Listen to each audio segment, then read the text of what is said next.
Hello and welcome everybody to our webinar partnered by HICX. I am absolutely delighted to be here. I'm delighted to have all of you here. My name is Caroline Dillon. I manage content for procurement leaders.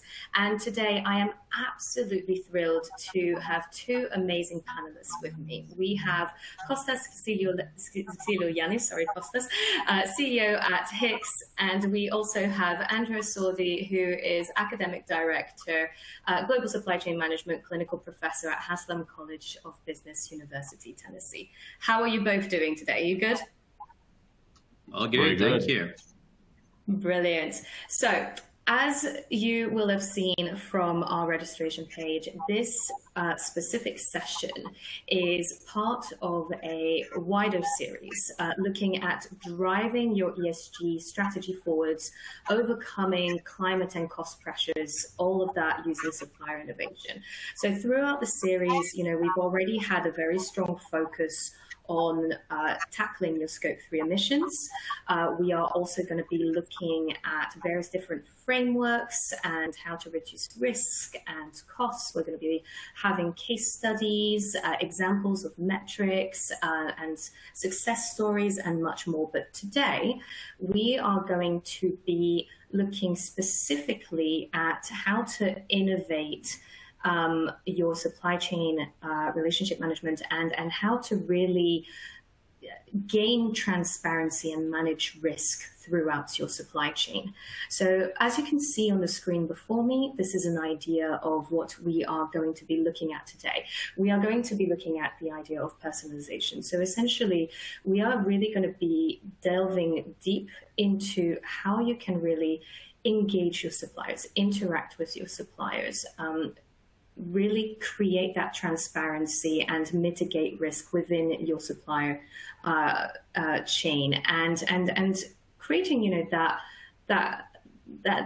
robust and also good quality data and using that to your advantage. So before we get started, I would like to draw everybody's attention to the icons at the bottom of your screen. Two in particular, you have the help icon. Any technical difficulties, please use this. We will do our best to help you out. And the Q&A icon. Please use this the moment you have a question. You can use this like right now. It's active. We want to hear from you. We want this session to be as interactive as possible. So please don't wait until the end of the session to put your questions through. So with that, before we get started, I would like for my wonderful panelists to give a little bit of backgrounds on themselves. So Andrea, I'm going to pick on you first. If you could tell us a little bit about you, your background and your role, please. Sure. Thank you for having me today, Caroline. So I'm a clinical professor at the University of Tennessee in supply chain. I'm heading our executive MBA in supply chain, which is amongst the top executive MBA globally in the field. Before that, I spent 20 years in the industry with supply chain and procurement executive roles, mostly in Fortune 100 company, and most recently I covered the role of head of global indirect procurement and head of procurement strategies for Mondelez International. Been living in different countries in the world and had a chance to cross paths with Costas for a few times in my previous life, and happy to cross paths again in a different setting. Brilliant. Costas? Yeah, hi Caroline, great to be here as well. I think a little bit about me. I'm a computer scientist by education, and sort of got landed building a business, but within the procurement space around solving data challenges. So I'd say HICX has been a career endeavor, and it's been great to see how the market has changed. But today, very focused through building HICX and building sort of the supplier experience management market and platform, which we think is a very exciting space for the future. Brilliant. Thank you both. So we've got quite a meaty agenda, so I'm going to jump straight into this. Increasing transparency, reducing risk, these are not things that are new, but they have definitely become more and more important in the last couple of years. And one of the areas really impacted by these topics are is the area of sustainability. Any sustainability initiative is going to be impacted by this. So I want to begin with this, and Andrea, I want to bring you in here. Could you help position us a bit? What developments have you seen here when it comes to sustainability? So first of all, I think the big change is that sustainability isn't anymore nice to have. For organization is a must do. There's no choice to decide whether it's one priority or not in the procurement agenda, generally speaking, the business agenda. There's a pressure from different stakeholder groups into taking sustainability as a key driver, and fundamentally because sustainability is now seen as a risk factor. Whether it's a risk factor from a financial standpoint for the continuity of the business, if you take the triple bottom line concept, it's if you want to be profitable over time, well, you need to consider that consumers are demanding sustainability, customers are demanding sustainability, employers are demanding sustainability, and even more so, investors and the financial community is tracking sustainability as a risk factor. You might have seen BlackRock over the past 2 years issuing a warning and requests to track ESG rating as one of their elements to evaluate the opportunity to invest in assets or not. So that's a big one push and the most noticeable one. But if you look at the recent news, I mean, obviously from COP26 in Glasgow, the push for environmental and climate change has been more pressuring. And I think what this change is that became clear that time is the essence in here. But also the SEC has issued a ruling that is going to become potentially in effect by the end of the year of disclosing carbon footprint as an element in your financial statements. The International Sustainability Standard Board is trying to define ruling for communicating data and transparency around sustainability. The European Green Deal is going the same direction. So there's a number of regulators out there that are demanding that information, are demanding that transparency, and demanding those information. And that's not something that can become siloed from one organization. It has to be an ecosystem effort. And that's where I think the conversation becomes absolutely important in today about supplier transparency and ecosystem transparency. Yeah, and I think that word ecosystem is definitely really important. We need to move from that siloed mindset to that holistic mindset. And actually that brings me nicely to our next point. Costas, for you, could you give us a little bit more on this? Could you develop on this and give us the link for you between sustainability, transparency, and risk? Yeah, absolutely. And I think these are all great examples which illustrate the need for transparency, but you also see the interconnectedness of this ecosystem, right? And what we need to first realize is for transparency, it's a two-way street, right? Because we're in a place where everything is interlinked and all these initiatives, it's not a big corporation which is going to solve sustainability or carbon footprint, right? It's through its supply chain and its suppliers where they're going to have an impact, right? So the way we have to see it is, first of all, we have a need to be sharing with suppliers, but suppliers also need to be sharing back information with us. Now, when we look at it like that, gaining this information is actually what gives us this transparency. And I think better transparency then actually makes it more efficient for us to kind of deal with these compliance topics, or at least if, that we can be compliant, then we can have a better way of assessing risk. And that's kind of behind, outside our four walls. But I think transparency also is playing a role within an organization, because when you look at all these new kind of initiatives which are hitting, supplier related, as I call it, they're very cross-functional within an organization. So there's even the need to have transparency within our four walls, right? So all these factors Andrea has mentioned, I think, need that kind of collaborative approach to make it work. Yeah, definitely. And, I think one of the things, that is often discussed is ultimately these challenges, even though there's new regulations which do bring their new challenge, the idea of the need for transparency, the fact that it's a two-way street, all of this is not new. Let's just, be honest, it isn't new. So what can enterprises do to really tackle this in practical terms? Costas, I'd like to go with you. Yeah, you're bang on, by the way. These aren't new issues. And for those that don't know, that's kind of how HICX came to be. So back in sort of 2001, the CEO at Novartis had signed up to the Global Compact. So many might not remember it, but back then that was kind of the roots of sustainability today. So very forward thinking. And the CEO goes to the chief procurement officer and says, right, I signed up to this deal. Now you go and enforce all these sustainability standards within our supply chain.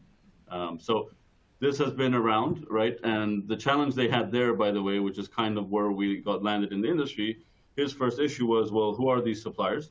And who am I going to go and contact, right, from these suppliers? Because the data they had internally, which most companies still have today, was very transactional, right? They had the email where we send orders and invoices, but who do we contact around sustainability issues, right, at this supplier's location?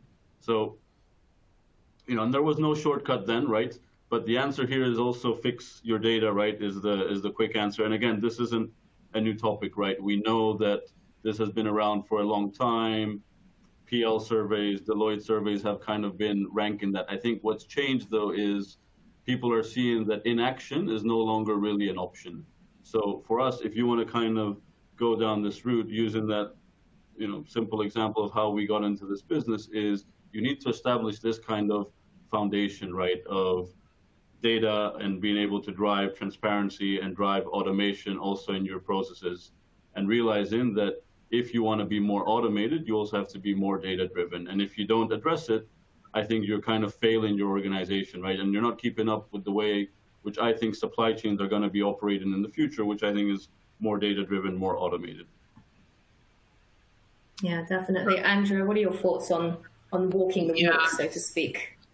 Just adding one thought on what Costas mentioned. I think what has changed from those days Costas was mentioning is that at that time, I think it was one company intentionally for a need went to try to implement a tool that creates transparency. I think what the base from switches now is that transparency has to generate trust. If I go back to my first point, it's about the fact that sustainability is a risk management factor. To mitigate risk, you need to create a trust-based transparency. So the importance of that collaboration isn't simply exchanging data and information. It's about how can you trust those information. Those information needs to be reliable. When you publish, you not get bounced back with greenwashing or other kind of reputational issues. That as the important piece and important switch that enterprises needs to do, in my opinion.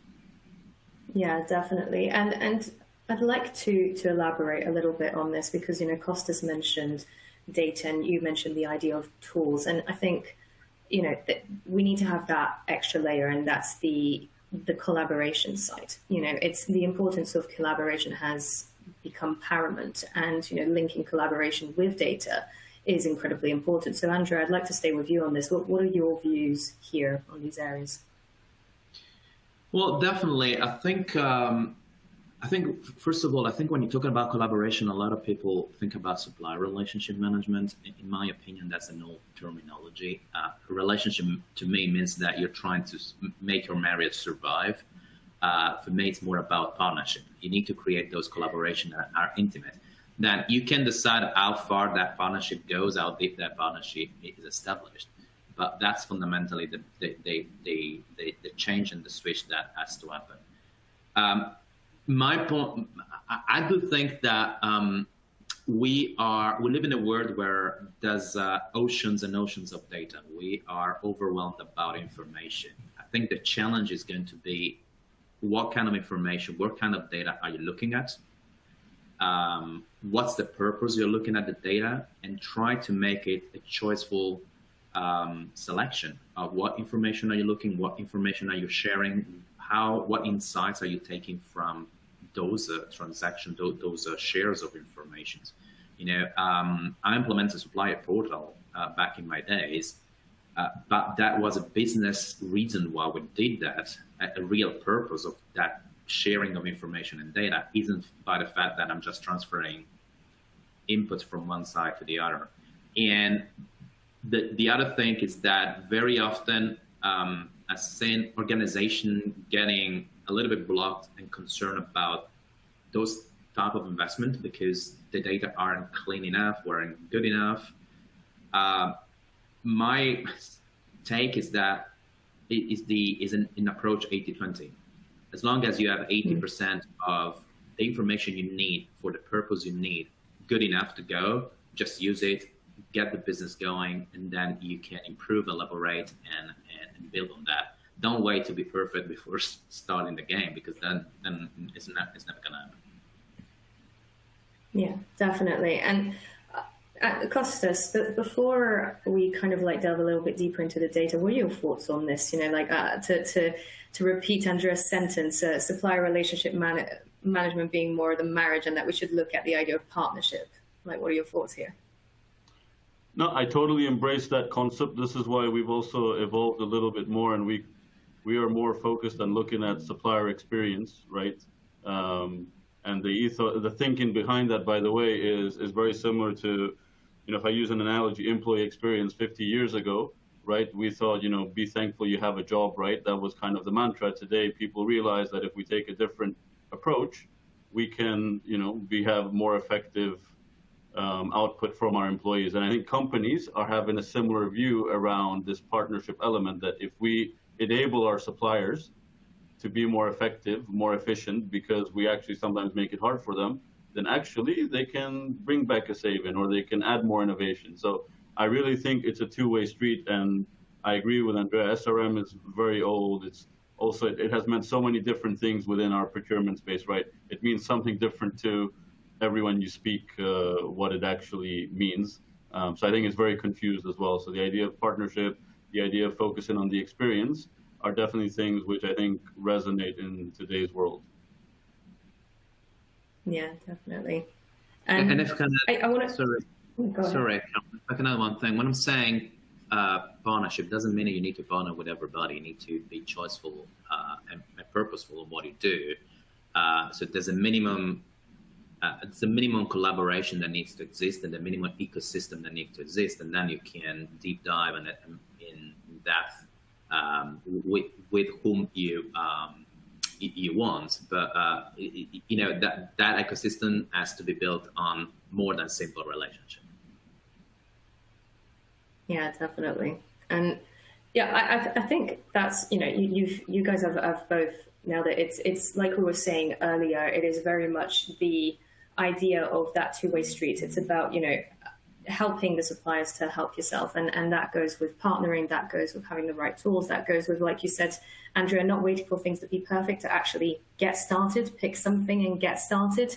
And, it's essentially, I want to move us back a little bit to, the tech side and the data side, because at the end of the day, transparency does stem from data, having the right data to be able to make the decisions and sharing that data. And, Costas, Andrea essentially is talking about, the need for data to serve a purpose, so to speak, because data for the sake of data is not going to be helpful. So, sustainability is one of those purposes along with many others. But how would you say data and the way we work with suppliers are linked, but in practical terms? How can we really leverage this two-way street relationship? Yeah, so I think a few things here. So first of all, we have to realize that suppliers own the data and are the source of truth. And when we're thinking about all these processes, we have to think that it's not going to be a one-time thing, right? So, we need to have a way where, if you take sustainability, it's not something you do one-off, right? You're going to have to do it. You're going to have to potentially report or check things on a periodic basis. And there will be a lot of such initiatives, right? So we need to not just think about a one-off exercise. We have to also remember that you heavily depend on the supplier for this information. So you actually have to be thinking, how can I engage them, right? How do we introduce elements of automation and self-service to actually make it easier for them to provide us this data and make it more efficient, right? So maybe they don't need to provide it. Maybe there are specific ecosystems which curate specific types of data, right? Which is a much more efficient mechanism of acquiring that. But at the end of the day, companies do have to focus on the supplier experience when providing data so that it is done in a sustainable way, right? And it's in your own interest to do it. At the end of the day, the selfish kind of side of it is we need good data to operate, right? You cannot live without it internally. So you have to actually, to serve your purposes, you have to look at it in a different way and serve those stakeholders, which are the suppliers in this instance. Yeah, and I'd like to develop a little bit on that because obviously, when we have a question from the audience is looking, we've looked at trust and we've looked at partnering. How do you, and Costas, maybe this is more one for you, but Andrea, feel free to jump in. How do you really make sure that this data is actually reliable, that this is good quality data to make your decision on? How do you go about that? Do you have any tips for our audience today? So it's obviously going to vary depending on the type of data, but to the earlier point, which I said, one obviously is you're seeing these, call them data hubs, right? Like EcoVadis, Integrity Next, which I say are curating different types of data, right? Because actually it's very, very expensive to have reliable and trusted data. It's one thing to collect it, but it takes time to make sure that it is actually accurate, right? So this is very valid. So one way which we're seeing, which will become efficient, is you have to have kind of building trust by, what's the word I'm looking for? Having multiple sources, right? Or multiple touch points. So you have kind of safety in numbers. If more people are looking at it, you have kind of a validation. I kind of think of Wikipedia, right? It's kind of self-service, but because you have volumes and people reviewing it, it is self-regulating. So what we're seeing is for a lot of different types of data, it will need communities which are curating different types of data, right? And that's exactly what people like EcoVadis do. They're curating this data because anyone can collect it, but the effort is in validating. And of course, you can start to use a lot of automation, right? Because we all do need to collect data. So what we're seeing is people may use these services as a reference, right? And multiple references to try and identify discrepancies. That's what you have to do. And they're right. The game is going to be figuring out, can I trust this data or not, right? It's inevitably what also happened with the internet. We see all these things. Do we trust it, right? So you look at 2-3 sources to figure that out as well. Yeah, definitely. Andrew, anything to add? Yeah, I definitely agree with what Costas says. I mean, multi-sources is a way to cross-check and cross-reference. But if I go back to my point on be choiceful and purposeful on what data you're exchanging. I mean, if you restricted the number of data you are looking at to what is meaningful, you diminish the risk of having suppliers that need to elaborate and exchange an amount of data which is cumbersome, and therefore they're just not putting a lot of attention to what they do. So making that relevant is great. The other thing is that data per se tell a story, but you need a governance decided data that makes sure that your relationship, your partnership, it is built on trust. So having the ability to discuss with your partners the data they are sharing, cross-check with the discussion and other information. So don't leave it just to the exchange, but discuss that exchange and see what the insights from that. That's a way to validate whether those information are reliable or not. By the way, I can add a little bit from a practical perspective. This resonates. A lot of customers, when they do embark on this, they kind of go crazy and think of, oh, look at all these great things we could be asking, right? And that's the wrong approach, because most likely you're not going to use these things and have no use for them today, right? So you're kind of, in a way, diluting the impact, because it becomes more difficult to get good information if you're asking for the earth, right? So I think it is about figure out what you need now. You can always grow that. But yeah, people start the wrong way, go too much, and eventually I see them shrink down to make it more effective, right? So, you know. Yeah, definitely. I mean, if there's an 80-page questionnaire or something like that, like I remember one of our contacts said, I mean, this is not going to be helpful in the slightest. So definitely being more efficient, being, asking the right questions. To our audience, speaking of questions, if you have any questions for our panelists, we're roughly halfway through, so please, by all means, set them down. But in the meantime, I kind of want to jump on that, guys. It's about the idea of making things easier for our suppliers, and what can enterprises do? We've obviously just mentioned being a little bit more targeted in the information that you acquire for them, but what else what other tips do you have for our audience in terms of making things easier for our supplier and consequently getting better results? Costas, I'll take this to you first. I think, first of all, we have to look at it from the supplier's point of view is the first thing I would say, because sometimes when we look at these things internally, we may not have the full picture, right? What we're seeing today is a lot of teams are touching the supplier outside of procurement, and sometimes procurement isn't even aware of that situation, by the way, right? You have compliance teams, quality teams, sustainability teams, finance teams, for whatever reason, IT security teams, all touching suppliers, right? So first of all, let's look at it from their perspective and understand what exactly the situation is.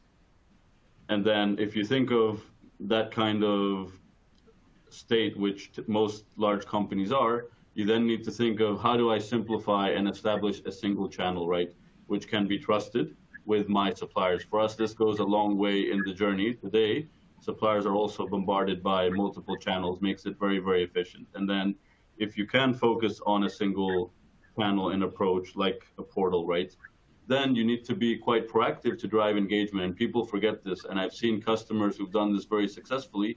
It's the ones who have that discipline and then are also using the channel, right? Frequent communications, the Log4j vulnerability hit in December, boom, they're out to their suppliers. We have a new thing we're launching. We're out to our suppliers, right? So frequent kind of, I even call it supplier marketing, right? You just have to drive engagement. You have to think of it, this is your community, which is serving your purpose for all these initiatives. So you need to create that kind of environment where they can operate, right? And have this then become an efficient thing, which can happen on an ongoing basis. You see many times when you go to look at something on your online banking, they're going to ask you, hey, by the way, is your phone number up to date? Hey, by the way, are you still at this address? We need to take a similar kind of approach to looking at this experience of how we make it optimal to always have great data.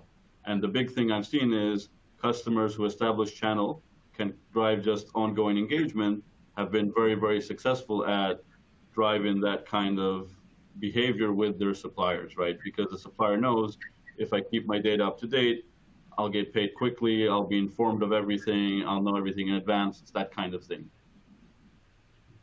Yeah, definitely. And, speaking of kind of keeping things up to date and making things easier, I want to kind of take us a few steps back and actually look at the idea, one of the main kind of topics, especially that we've heard even in our own events, is the idea of supplier diversity and sourcing and being a bit more innovative about this. We've got a question from the audience in terms of how do you view supplier diversity in the context of sustainable procurement? How can we link transparency, sustainability, and supplier diversity to our risk management strategy and optimize this? And Andrea, I know you've done quite a bit of research on this, so do you want to maybe take this one? Yeah. I'm glad the questions is coming up. The supplier diversity is not only the social aspects of sustainability that procurement can drive, but in the context that we started a conversation about sustainability being risk management, in what we lived the last couple of years, diversifying our supplier base, it's kind of a direction to go. We spent years and years to consolidate supplier base because we wanted to take off transactional workload. Now we have automation, which is pretty affordable. So that reasoning and that motivation isn't that strong any longer. So we can diversify our supplier base to reduce the risk. Now, how to do that? One way to do it is tapping in new, creative, diverse organization and having source of innovation from there, but also developing social benefit and social wealth, tapping into minority social groups or economically disadvantaged area. To Costas' point about making the experience of transparency and data sharing easier for suppliers is even more important if you work with small company or a small micro and medium enterprises. They don't have normally the resources big suppliers have. So if you want to engage them into your supplier ecosystem, you need to create a way to share information which is simple, easy to go, make their life easier. They don't have the resources to chase buyers and buying company, whether their bosses are getting paid, where their order is, what kind of innovation questions do they have, what sustainability group is asking them to do, what the compliance group is asking them to do. So creating that experience easy, an enjoyable one, I think it's a way to attract those kind of diverse businesses, investing in social sustainability and diversifying your supplier base and de-risking your supplier base. So that's kind of a even more a must if you want in the direction we're going. I would also add, on the topic of innovation and the theme of data, what we're also seeing is when you have a good channel and way to interact with your suppliers, you need to, or your mindset changes, because you can really tap into that in terms of your own kind of market research from your suppliers, right? And people don't fully understand that. But again, having good data where you could easily survey and take a pulse of your suppliers and you have results very quickly, that is very, very powerful. And it's a great way to crowdsource innovation and ideas, right? And who knows it better than suppliers operating within your market, within your industry, within specific category markets, right? There's no kind of better source. And so that is also a way which we're seeing is just having that kind of research data coming from your supply chain is now becoming invaluable in driving strategy. Yeah, brilliant. No, thank you so much, guys, for this, and thank you for all of the practical tips. I think, before I move on, that there is an aspect that, and I think it was you, Andrea, Costas, who mentioned, the idea of cross-functionality, right at the beginning of this session. It's not just also, transparency, using your data, business partnering. It's not just, doing this with the suppliers. It's also looking internally. And I'll stay with you, Costas, I think, and then I'll take it to you, Andrea. But I was wondering if you could elaborate a little bit on this. What pointers would you give to our audience to better collaborate internally? Because at the end of the day, we need to look first in our own household before we start looking outwards as well. So what are your thoughts here? So my thoughts, when I've seen this in a lot of different areas in business, within procurement, it boils down, when we want to create transparency, the starting point for me is always around alignment of, first of all, common definitions. I find very often things get confused, a lot of time is wasted because we assume that the other person is referring to a terminology and they mean the exact same thing which we mean, right? Common thing, less so these days, but was the spend definition within procurement, right? Finance would have one view, procurement was looking at PO spend, so aligning on definitions, or what is a supplier. It could be in quality, they think that's the manufacturing facility. It could be for sustainability, we're talking about the global headquarter entity, but we mean this as the supplier and we're referring to the same thing. So, I would motivate people here that if you're going to embark on transparency, it's just worthwhile, firstly, establishing common glossary, right? I found that's been one of the biggest challenges in just getting that going, and it forms a way to get alignment. But that's where you have to start, is common definitions across all of these stakeholders, right? Yeah, definitely. Andrew, I could see you nodding there when I was asking the question. What are you? you agree, don't you? So. I was laughing to the common definitions, and that happens very, very often. But the other thing I would say is, genuinely engage the stakeholders group internally, which means what I mean by genuinely means that get them as part of the not only defining the terminology, but also defining what are you measuring, what data are you just changing, what information do they need, and building those information together and giving them visibility to the data, to the reporting, to the analysis without the need of any filtering from your side. That open trust and genuine engagement, I think it goes a long way. But obviously, as to build on what Costas was mentioning, we should be talking about the same thing. Otherwise, it's going to create just confusion. Yeah, definitely. And we are getting a few questions from the audience. Please, by all means, keep on sending them across. But before we jump to these, I think, obviously we've looked at the idea of business partnering, collaboration, data with a purpose, stakeholder engagement, whether it's internal or external. These, we've been talking a lot, especially here at Procurement Leaders and with both of you guys actually, about the idea of having that future focus and innovation and, being agents of change and essentially the future of procurement. And I'd like to take us on that route a little bit here. All of these aspects that we've mentioned could definitely be, the foundations needed to elevate the role of procurement. So, Andrea, what are your views here? Like, where do you see this elevation and how do you see it happening? How can we really step up as procurement leaders? Oh, yeah, I can cite one good friend of mine says, don't waste any crisis. And the last 2-year crisis has been the best for supply chain and definitely for procurement to shine. I think if I look back to surveys that have been done by Kearney recently, I mean, if you look at the priority for procurement organization, are getting more and more. So that's by definition, procurement is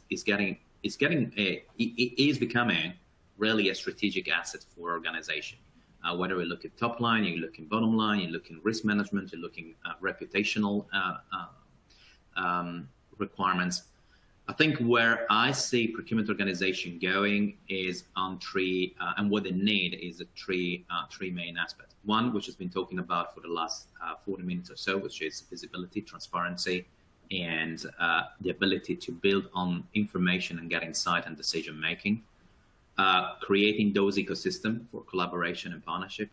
Alone, you can do much more for the business. So you need to gather those ecosystem together.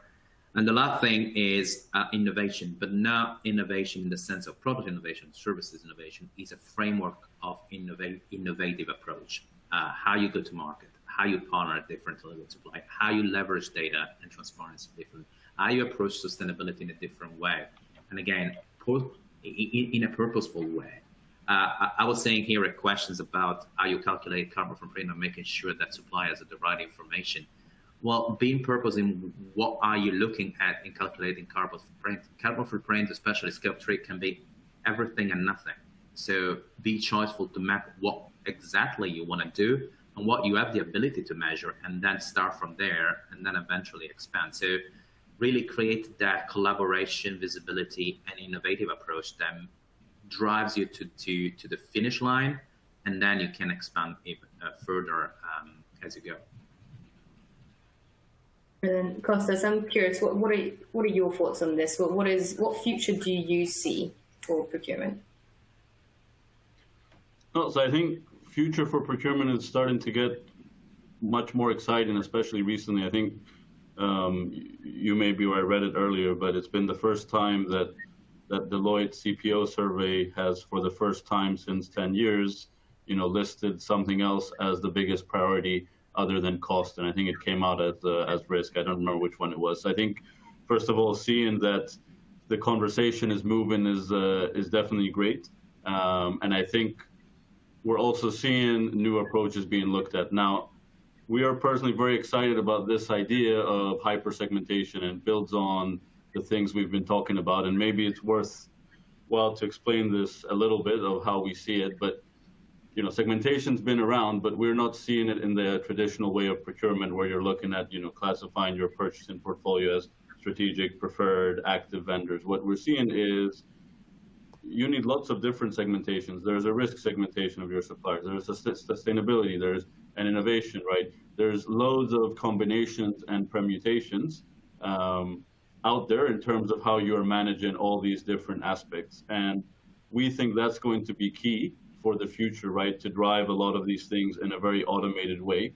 Now, the result is, a lot of personalization and tailoring, things we've been talking about. And this isn't, by the way, new, because if you look at the customer and marketing and customer experience side, they've been doing that for years, right? They go very, very granular. And I think we're also going to be going much more granular with our suppliers, because the difference now is this has been enabled with digital and data, right? And this ultimately will allow us to have different approaches or automated approaches for managing risk, being very tailored, being very efficient, and yet doing all of these things, right? And I think that segmentation will help to drive a lot of efficiency and ultimately also solve our data challenge, right? I truly believe this. You have to get very, very personalized in all these things. When we're going so wide, like our supply base, which is very big and varied, you also have to be very varied in your approaches to them. There's just no two ways around it to doing effectively. We have customers where they are buying uranium, which goes into a nuclear reactor, and they're buying facility services, right? You cannot treat these suppliers and manage them at all in the same way, right? You just will have so many different aspects. Yeah, definitely. And we've actually, speaking of different suppliers and bouncing on our point, earlier of helping one suppliers. We've got a question from the audience here, looking at ESG SMEs. Sorry. So with ESG sustainability being more of a requirement than a nice to have as a part of the sourcing decisions, how can one approach this with SMEs? Because some SMEs may not have the means to actually meet all of these expectations. So what would be your advice here for our audience? And Costas, if you want to take this first. Yeah, so I think, if you're applying and looking at sustainability in the right way, this generally shouldn't be a challenge, right? Because number one, we have to put it into context. So first of all, the SME very likely anyways will have a small footprint depending on what aspects we are looking at. But that is also part of the purpose of sustainability, right? Number one, you're going to educate that SME, right? There's also a benefit in that. But you have to be measured in your approach, right? That's why we're talking about things like segmentation and tailoring. It's clear the way you're, treating a $5 billion, $10 billion, $30 billion corporation is going to be different to how you're going to be looking at them, right? And if you're not, there's something wrong in your process, right? It's not personalized or tailored enough.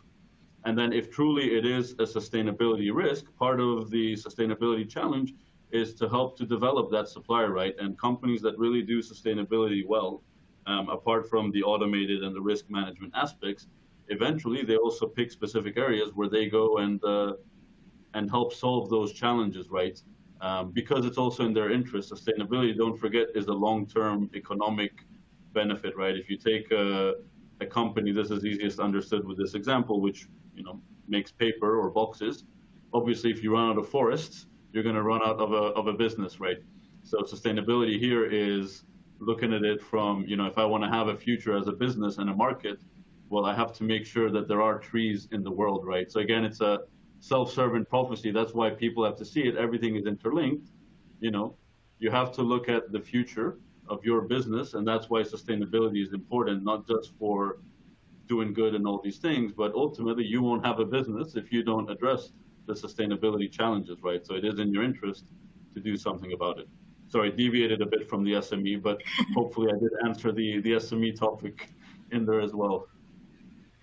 Thank you, Costas. Andrew, I could see you nodding. I can see you quite pensive here. What are you thinking? Yeah, we're on a study which might remind about the capabilities that procurement organization needs to invest to be successful in sustainability. What we found in that research is that actually ecosystem and the ability to, on one side, do what Costas was mentioning, helping those SMEs to develop themselves, to become more competitive, to become more successful, to provide, to develop themselves, their capability themselves is essential. The other aspect is being a little bit a matchmaker of different SMEs that might not do the full need that you have by themselves, but putting them together, you get the best of breed and the solution you need. So I think that procurement organization needs to move away from one supplier's need to solve all my issues to I can create collaborative environment, a collaborative ecosystem for the benefit of me and them. So that's really, for me, partnership, going back to that partnership experience that we were discussing previously. Yeah, definitely. Well, look, thank you both so much. We are reaching the end of our session now. So I'm going to put you both a little bit on the spot. We had a pre-submitted question, that was basically asking, what are some immediate actions that we can take? What are some easy wins that we can take here in furthering transparency, mitigating risk, and in our sustainability initiatives, but also in the wider business? So I'm going to ask you, if you were going to give the audience some key takeaways and tell them one thing that they should just run out and do right now, what would it be? And Costas, I can see you nodding. Andrea, I can see you pensive. So I'm gonna be nice, and I'm gonna go to Costas first, and then I'll go to Andrea. I made the wrong movements here. It clearly seems. Yeah, there you go. One thing that's tough. Again, it probably can't be a surprise for me. I think the focus here has to be around your data, but I need to put it in the context that, don't feel you have to boil the ocean. Companies get lost in thinking about the problem rather than get into action. So I would just urge you into action around this topic, rather the concern of how we solve what tends to be a very daunting topic for large organizations. Spur to action, don't delay it. Don't spend too much time thinking about it. It's just logical. You need to have a data foundation to operate in the digital era. Brilliant. Andrea? For me, it would be clear on what the business purpose for that transparency. Choose one, start from that, and then create a roadmap based on need and urgency. And that would be my suggestion. Don't try to boil the ocean, as Costas said. Just start where it matters most. Brilliant. So be more focused. Start right now, don't be afraid, and be collaborative internally and externally. Brilliant. Well, look, guys, thank you so much for your time today. I really, really appreciate it. I would also like to say a big thank you to our partners at HICX, especially Duncan, who has always been amazing at helping us curate the content. Andrea, Costas, always a pleasure to be working with you guys. And to our audience, thank you so much for joining us. I hope you found this insightful.